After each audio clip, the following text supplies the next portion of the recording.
Hey everybody, I want to tell a story today, and I want to talk about camshafts. Those are the two things I want to cover. One of them, I want to talk about myself. And actually, I want to talk about my level of knowledge and your level of knowledge. In 2007, I think it was, around 6 or 7, I was pretty full of myself. And I know you're thinking, was? Yeah, was. Compared to now, I was very full of myself. I was very arrogant, and I thought I freaking knew everything. And then I met some people. I met a bunch of people from Albin's Gears. I met Tony Palo from Team Race Development and Paul Yaw from GetaDomTune. I got to know some people online in the field, Andy Wyatt, Jeff Spinagle, and a bunch of others.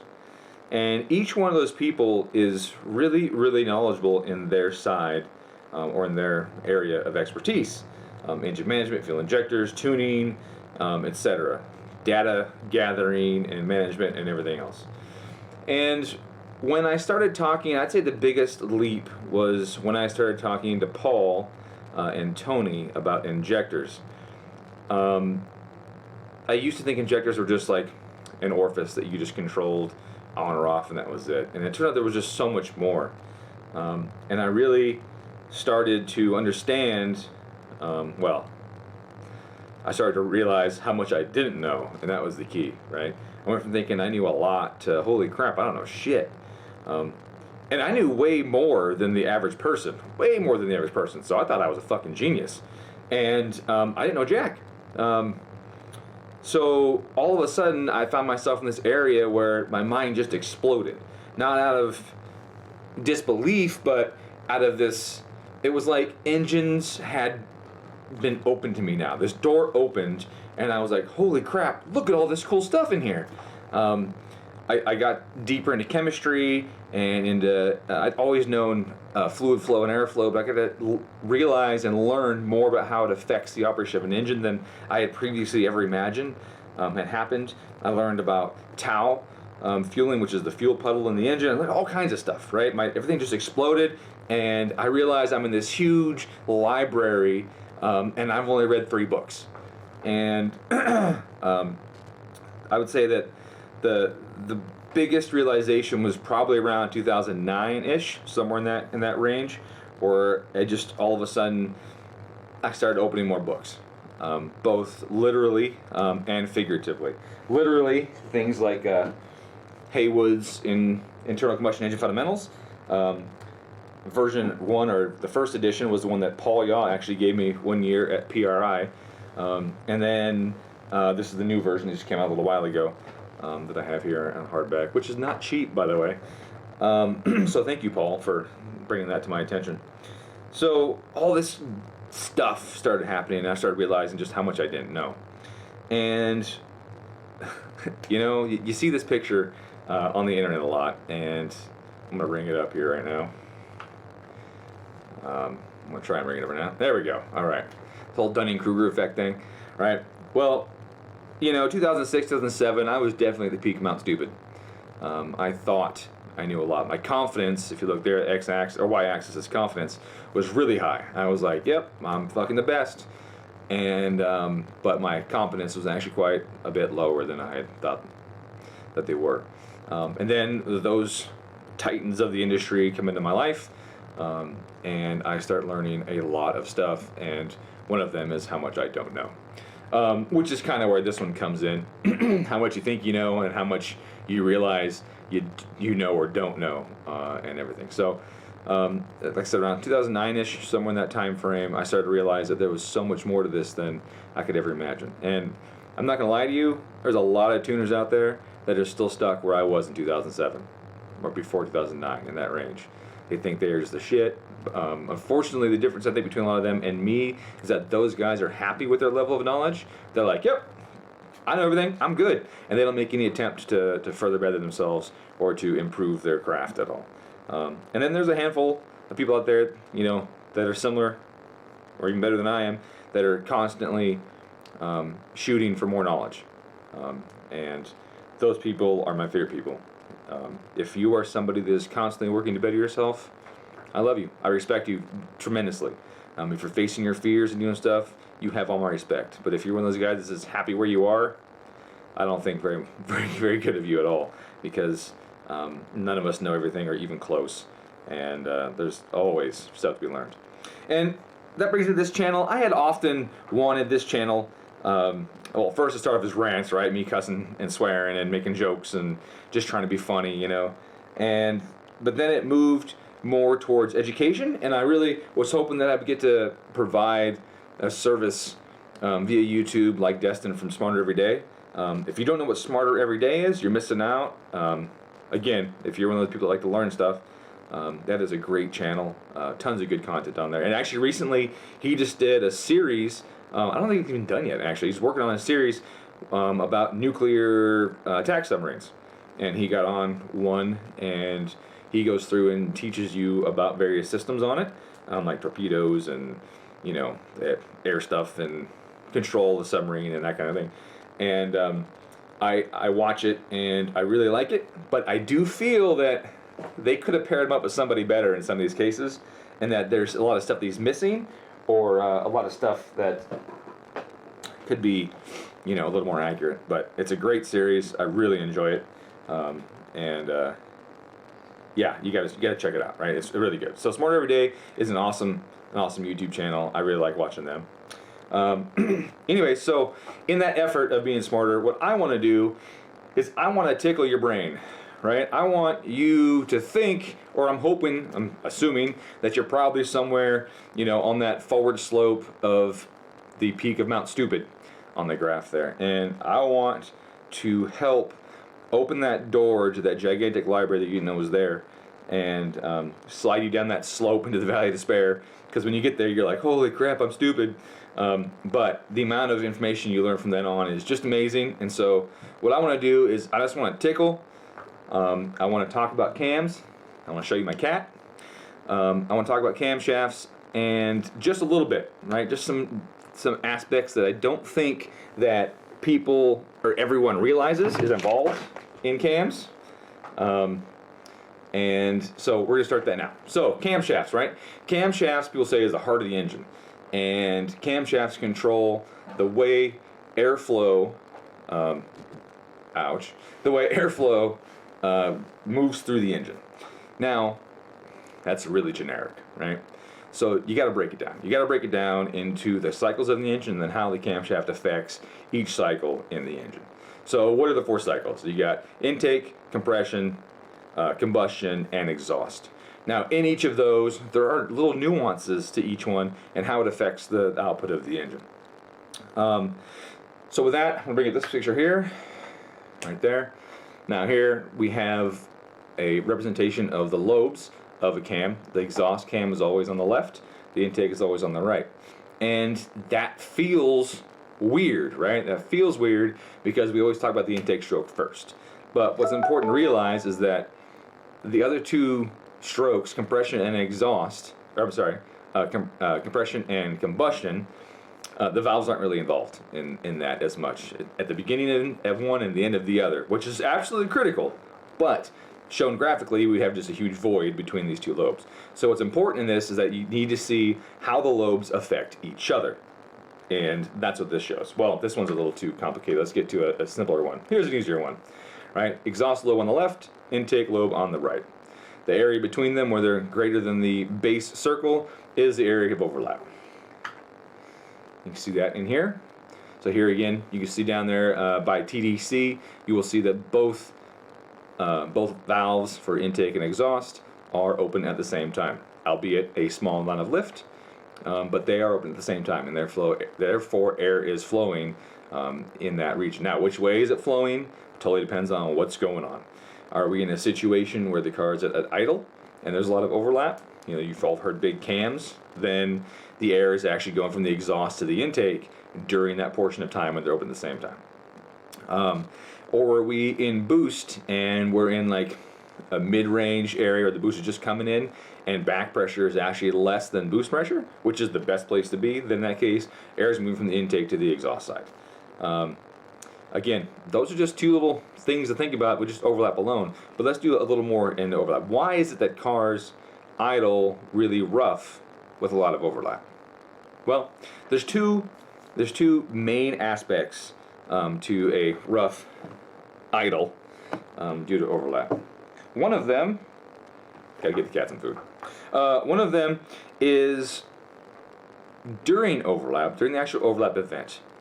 Exhaust pressure is atmospheric pressure or potentially a little bit above. Manifold pressure, however, on the backside of the intake valve, where the port pressure is typically in a vacuum. So which way is air going to flow? Well, if I have a positive pressure and, I don't want to say negative pressure, a lower pressure on the other side, it's going to go from high to low. Almost everything in the world goes from high concentration to low concentration. I don't know anything that's the opposite. So I go from high concentration to low concentration. I have a high pressure to low pressure. So now I have two valves open, exhaust moves its way into the cylinder and into the intake port. Then the exhaust valve shuts, and I have this volume of exhaust gas trapped in the cylinder and in the intake port. Now the piston starts to move its way down. So as the piston moving its way down now, it draws the exhaust that's in the port, and then it draws in the fuel and air charge that's ready to feed the cylinder. Now the problem is I have this large portion of the cylinder now that is full of exhaust, and then I have my charge. Now the charge is not very dense. It's at a vacuum, so there's not a whole lot of air molecules in there. It's not very dense, whereas the exhaust gas that was in there was a little more dense because it wasn't in a vacuum anymore, right?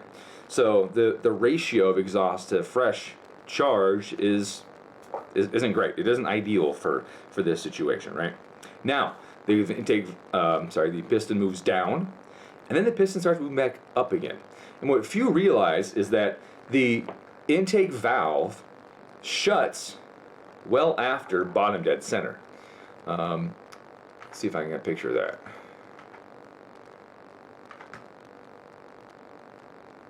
Yes.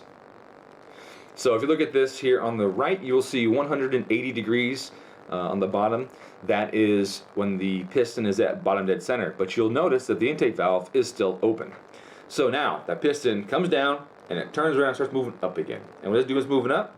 It displaces air and exhaust mixture that's trapped in the cylinder and pushes it back into the port. And then eventually the intake valve shuts, and then you compress that trapped residual mixture. Now, the intake valve frequently on a big cam doesn't even shut until 50 to 60 or more degrees after bottom dead center. So we're pushing a decent chunk of air and fuel back out of the cylinder again and into the port. So now I have this mixture of exhaust and intake charge, and it's a small volume because I pushed a bunch back into the port again. Then I compress it, and then I light it off. Now what happens? Well, post-combustion gases, exhaust, don't have a whole lot of burnable material in them anymore. So what they do is they get in between all the good stuff that we're trying to burn. And the flame that originates at the spark plug has to move its way through the chamber and through the cylinder, and eventually the piston's going to start going back down again, and has to burn everything up. That's its job, right? But the more stuff in between, all the good stuff, all the exhaust, all the post-combustion gases that are entrained in the middle of the mixture, slow down the rate at which that flame can travel through the cylinder.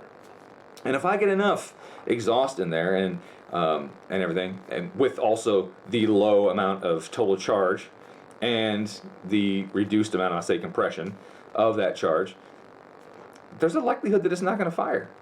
It's going to misfire, or it just doesn't make much torque. Doesn't make much torque, and the engine doesn't accelerate very well, or it barely holds speed very well. And that's kind of where you get a lot of that spitting and the loping, right? The engine doesn't make a bunch of torque. So, as you increase RPM though, why is it this big cam now all of a sudden makes a lot of power? Well, that's where some really cool things happen in the engine. As you increase RPM, you have this column of air moving into the engine. Now, we've all put our hand out the window in a car on the highway and felt the air pushing against your hand, right? And there's some force there. And you can change your hand's direction, you know, this way or this way, and you feel a different amount of force. So what are you doing? When you put your hand out the window, you're like, oh, the air's hitting it. Well, what does that mean, right? What that means is you have all the little molecules of air, and they're stacking up against your hand, right? You're creating this pressure region, and you have more weight, more mass that was stationary, and now you're moving relative to that. So you actually have inertia, right? And so this mass is hitting your hand and pushing back on you. Well, you're feeling the force of air, right? So the same thing happens in a cylinder or in an engine. You have this column of air moving because the RPMs are up and everything. And so you have this inertia behind the air. And when that piston turns around at bottom dead center and starts to move back up again on the intake stroke, or after the intake stroke, even though the valve is open and the piston's moving up, that column of air is moving and it has inertia and it's forcing its way into the cylinder.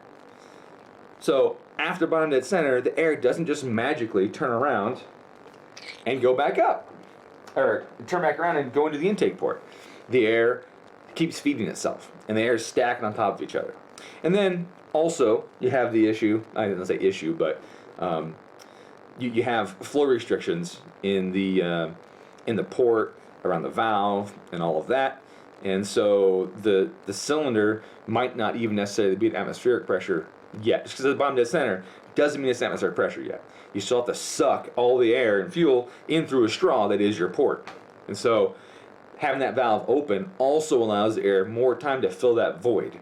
And if you were to look at the pressure in that cylinder, what you would see is that as the piston starts coming down and the exhaust valve is shut, you get this big vacuum that's created initially. Pressure in the port goes down really low, and then as air has time to fill it, the pressure starts coming back up again. And if you're lucky, you're able to get that cylinder at atmospheric pressure. This is any engine, of course, at atmospheric pressure around bottom dead center. Like if you're lucky, that's really good. And if you can get it at atmospheric pressure bottom dead center and then stack a little more on top of it, and using that inertia that's feeding all the air into the engine before you shut the intake valve, well, now you got more than your whatever displacement that cylinder is. That actually means that your engine was more than 100% volumetrically efficient. Most engines aren't. I think there's a phone ring during a video, right? So most engines are not that efficient. There's always something in the way. Hemis, however, seem to have a ability to make like 103%, 105% VE, which is really impressive on any engine. Anyways, so now all of a sudden I've packed even more air and fuel in there than I did before, and I get a lot of charge that I can compress to create a big bang out of. Now, remember that overlap we were talking about before? Well, with that movement of that air and the fact that my foot is to the floor, the manifold pressure is no longer a vacuum, right? The manifold pressure is around atmospheric, and the exhaust is a little higher than atmospheric, typically, but can be lower. So now how much exhaust gas moves its way into the intake port during overlap? Well, not much at all. So now not only have I filled the cylinder with fresh charge past the cylinder moving but through bottom and center, but I no longer have that pollution and dilution of my charge with exhaust gas. So now the engine has a high volumetric efficiency, because it had plenty of time to fill the cylinder, and it has a nice fresh charge. One thing that I like to think about with engines, speaking of all that stuff they're talking about, is the time. I said time to fill the cylinder, right? The time's important. The port, I like to think of the port as like a flow rate, right? The port can flow only so much. And then the valve is an amount of time that I'm allowing the engine to ingest from that port. And so people say, oh, well, you put cams in your car, but your port's still stock, so you're not getting much out of it. Well, that's not true. You know, now I have a port that flows X amount, and I've opened the valve longer, I can feed it more. That's one reason. It's part of a reason why if you put cams on, say, like a Subaru, an EJ, like just a nice small bump in cam profile, but do no porting and no valve work or nothing like that, don't change the volume of the port, you'll actually get better spool. Surprising. But then if you port it, you get worse spool. And people are like, wait, what? I know, it's weird. And to understand all of that, you have to go into all sorts of other discussions about port velocity and a bunch of other things, which we're not totally going to cover today, but it's very interesting to think about how all these little changes affect the way the engine runs. Now the exhaust side, right? So now I've done my compression. Oh, compression, that's another key, right? So I hinted at it earlier when I said that the piston turns around and then pushes some out before the valve closes. Well, now what's really happened there? Well, I have reduced the displacement of my engine. essentially, because I'm pushing a bunch out, and so I'm only compressing a portion of my total displacement. If you were to do a static compression test on this, what you would see is that if I move that intake, if I change nothing, but just change the timing of that intake lobe, if I just change the cam overall, and I advance that cam, then what happens if I advance a cam, if you look at this picture here, if I advance the camshaft, then what happens is the exhaust valve, the intake valve shuts earlier. And if the intake valve shuts earlier, it shuts closer to bottom dead center. And if it shuts closer to bottom dead center, it pushes less of that charge back out of the cylinder. Now, that means that my static compression test, which is, take all the plugs out or one plug out, put a pressure gauge in there and crank it over, right, will read a higher pressure because now I'm compressing more than I was before. And this is something I often understand. A lot of people say, like, oh, well, a 10-to-1 compression engine should give you 180 psi or 200 psi. Oh, and 8.3 will give you 130 psi, right? That might be the case for the stock cam on certain Subaru engines or certain, Honda engines or whatever. But when you change that cam profile, you change it. An example would be, I had an engine that was built by another shop, and they messed everything up. And this engine they made accidentally 10.5 to 1 compression. 10.5 on a high boost turbo motor. They said it was going to be 1,000 horsepower, and they just did everything wrong on it. But interestingly enough, when I did a compression test, I got 115 psi on one bank and 130 on the other. That does not scream 10.5 to 1 compression. That seems like 7 to 1 compression, or maybe 8, right?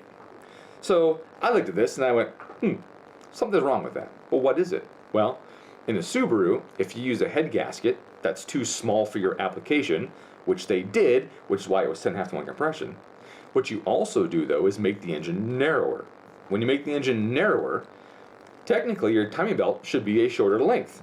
If it's not, your cams, if you keep them at the same distance on the timing belt, become very retarded. So they ended up retarding the cams dramatically. And if you think about that, if you retard the cam, intake valve shuts later, which then meant the piston pushed more of its charge back out of the cylinder before the intake valve shut, and so it was compressing less volume. So this 10.5 to 1 compression engine had such bad valve timing, its cranking compression or static compression was only 115, 130 psi. But why was it different too? That's another one, right? Well, I was off from bank to bank because the gaskets were so much smaller that the timing belt was, or the cam timing was off more on one side. That belt is a fixed length, and it goes across this, I'm going to call it the interface, where the head and the block meet, and the gasket's there. It goes across that interface once before it gets to the passenger side cams. So now the belt is, we'll say it's 30 thou too long. But then it comes back and crosses it again on that same head. So now I have another 30 thou too long. Now I have 60 thou too long. Then it crosses the interface again, going to the other head. Now I have 90 thou too long, right, before it even gets to the cams. So the one side of the engine is going to have way different static compression than the other due to the improper head gasket size. My cat is really intrigued by this today. Hey, cat it out. So that's really interesting, right? And that's something that you might not even think about. You might not even realize. And I know I didn't until probably like 8 years ago or so. I was like, holy crap, if I have the wrong gasket thickness on here, my compression is different. And I learned that one day on my own engine. Engine was just not making power on the dyno. And I was really having a hard time figuring out why. It just wasn't making power. It didn't idle super great. It was consistent, but it was consistently wrong. You know, there was just something weird about it. And so I did a compression test on it. And I was like, holy crap, I got 20 psi difference from bank to bank. And I had used the LIC adjustable idlers to make my cam timing just perfect on the marks. And by doing so, I actually made one side wrong. It turns out that the marks on it, they tell you should be like this, should really be off a smidge, which is how they are brand new, actually. It's really weird, but that's what they do. Anyways, so I removed those adjustable idlers. I put factory idlers on there because I had the right head gasket thickness on it. And holy crap, my compression went right back to normal, completely balanced. Something to think about. Exhaust valve, right? Well, what does the exhaust valve do? We talk about the intake valve a lot and how it affects the way the engine runs. Exhaust valve doesn't have a ton of effect on the engine by itself. Engines with valve, VVT as they call it, or AVCS, or whatever engine you have, Vanos, that when they have them on the exhaust side, you don't have these dramatic changes in the way the engine behaves like you do on the intake valve, but there are changes. The exhaust valve affects overlap. If I retard the exhaust, I can increase overlap, and I can get the effects of increased overlap, by doing so. Frequently, these engines have VVT on the exhaust and the intake side because they're trying to give us an internal EGR effect. So they advance the intake a bunch, and then they retard the exhaust a bunch, so that a lot of exhaust gets into the intake port, and I say pollutes the charge. But this is intentional. With the intake valve also advanced a lot, then it shuts earlier. Remember I talked about that? And what does that do? That keeps more in the cylinder and gives us higher compression. So the reduction in torque that you would get from excessive or more exhaust ingestion is reduced some by the fact that you're now compressing more. But this extra exhaust ingestion in the port and everything does have a net reduction in torque by a little bit. And so what does that mean? That means to maintain speed, I got to give it just a little more throttle. If I get just a little more throttle, manifold pressure goes up, still in a vacuum, but it goes up, and when it goes up, I have less pumping losses. I have less vacuum in the manifold pulling up on the intake valve. I have less air restriction at the throttle body inside the engine, and so I can increase my efficiency with an internal EGR. And you can be extremely aggressive with it on some cars to the point where the throttle feels dead. The throttle response is absolute crap, but you'll get great gas mileage because manifold pressure is going to be like -3 psi or 6 to 8 inches or something like that. Not a whole lot of pressure in the manifold, and when you give it more throttle, well, there's nothing left to get out of it. You're already so close to atmospheric, you're not getting a lot of power out of it. And you got to wait for the cams to move, reduce their overlap a little bit, pull some of the exhaust out, maybe keep some of the intake in it, but move the exhaust cam some, and that'll give you back a handful of torque. Maybe you wait for the turbo to come in, whatever the case may be. But the exhaust cam can have a large effect on overlap. It also has an effect on expansion coupling or exhaust blowdown. Now those are kind of antithesis to each other. One of them is you get more of by having an advanced intake cam. One of the other you get more by having a retarded intake cam. So expansion is the combustion stroke. After I burn, charge the battery pack, and big huge letters on the screen. That's convenient. So I'll make it quick then.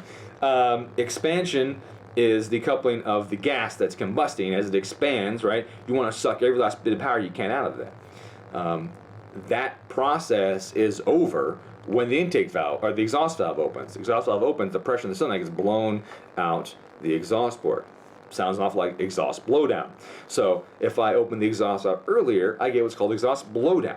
If I open it really, really early, what I also have some expansion, some burning, and it blows down the port and increases the exhaust velocity, but also reduces back pressure.